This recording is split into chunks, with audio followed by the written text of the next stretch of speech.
If you've ever tried to record a video on a green screen, well, it looked something more like this, or even worse. Though I believe there's some of you who have done it even better. We are going to be looking at two specific tools. One is the webcam on your laptop, and the second one is Open Broadcasting Software, OBS. With these simple tools, we can be able to achieve a key in whatever way that you want.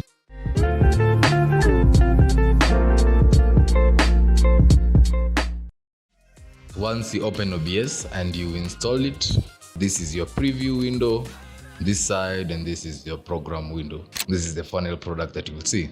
So you have your scenes, then you have your sources. So our sources, you come and add a source, a video capture device. Just give it any name you want. In this case, I'll just leave it as the default. This is my webcam.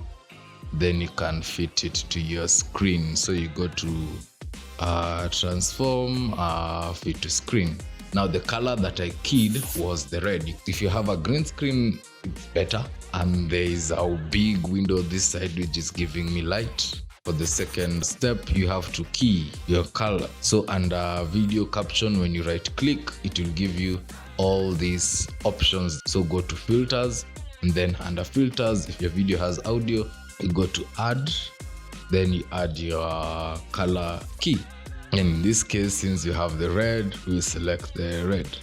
Now, of course, the key is not as good, so you might be forced to do a bit of adjustment in order for it to work well.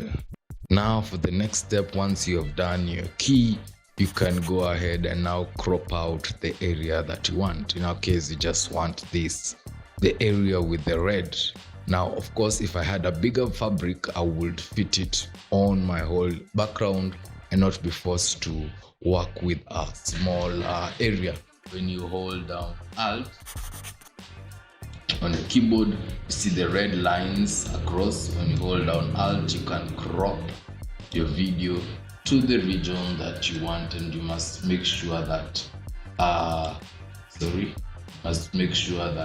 your subject fits within the boundaries of what you're going for. So I'll select that color again. So I need to select a color that is close to my face. You can see now this is much better.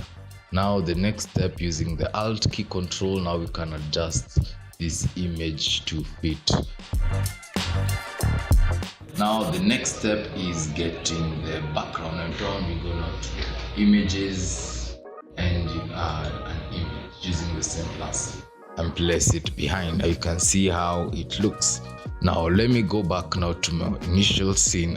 Why it has hung at this frame is because we have it as a duplicate. So let me delete it from this other side, double click on it, then it will automatically, let me select a different, then put it back as the integrated video. And you can see on this one the key is much cleaner because I've spent time on it.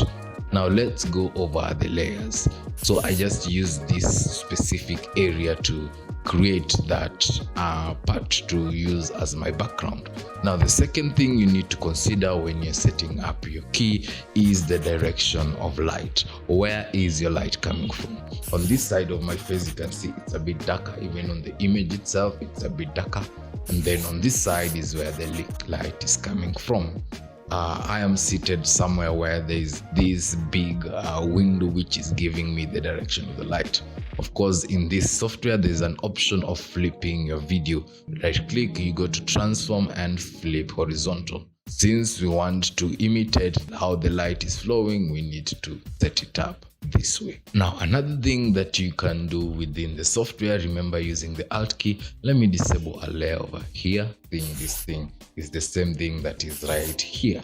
So this area is just the lower part of the image. If I move it up, you can see this is this part. So I use the Alt and keyed and position this layer to be too much close to where I want, and also align it with this.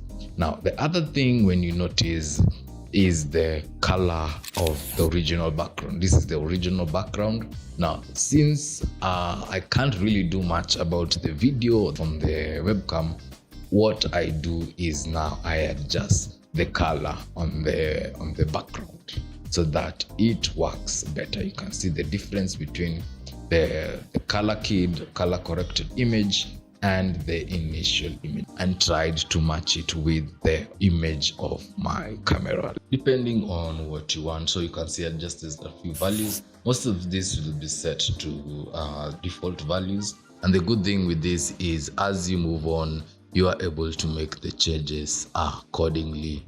So if you enjoyed this video, kindly like and watch this video next.